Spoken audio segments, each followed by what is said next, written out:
Rodrigo de Paiva Duarte é doutor e pós-doutor em filosofia, é pró-reitor de pós-graduação na Universidade Federal de Minas Gerais.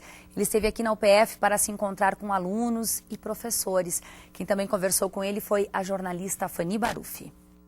A atualidade do conceito de indústria cultural e o seu significado crítico é o assunto que nós vamos procurar entender um pouco melhor com a ajuda do pós-doutor, também professor de filosofia, Rodrigo Duarte. Professor, o conceito que nós entendemos aí ao longo do tempo, ele faz ligação justamente com a cultura de massas e também com o consumismo. Esse conceito de indústria cultural você já vem estudando com a ajuda de teóricos, filósofos importantes que desenvolveram o conceito ainda nos anos 40. Sim, é verdade. E é interessante observar o seguinte, que a cultura de massas ela surge bem no comecinho do século XX, a partir da apropriação, digamos, pelo sistema econômico, né? O chamado capitalismo monopolista, né? Um modelo de capitalismo que passou por uma reconfiguração na segunda metade do século XIX. Então, agências desse novo modelo de capitalismo se apropriam de invenções tecnológicas que são exatamente do período, do finalzinho do século XIX, como, por exemplo, o gramofone, o cinematógrafo, o rádio.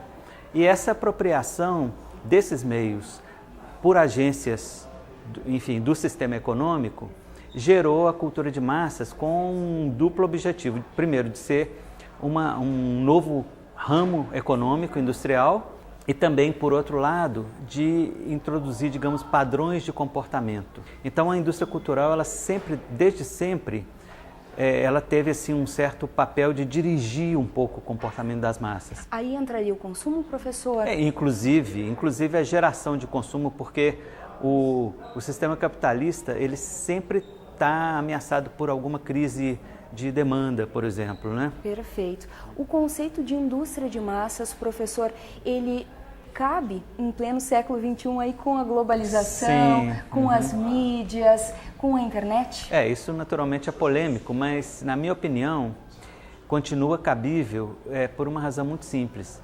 Eu diria o seguinte, que a diferença fundamental é que o sistema capitalista no final do século XIX era um sistema que tinha se tornado monopolista, não concorrencial, mas ele não era ainda, por uma série de razões, globalizado.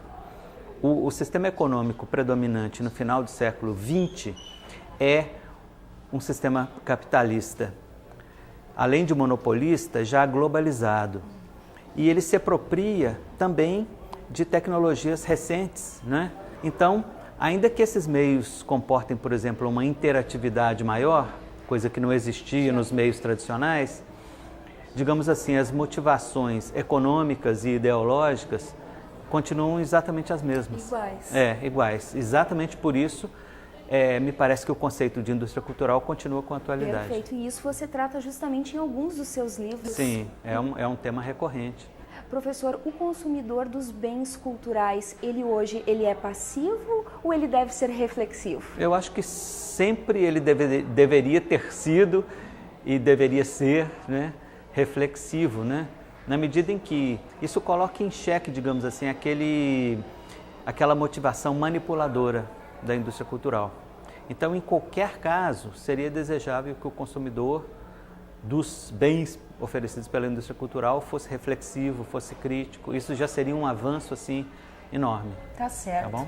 Professor Rodrigo Duarte, muito obrigada pelas suas considerações. Disponha. Um bom retorno também a Minas Obrigado. Gerais, Belo Horizonte. Isso, Obrigada. obrigado. Bem, voltamos ao estúdio.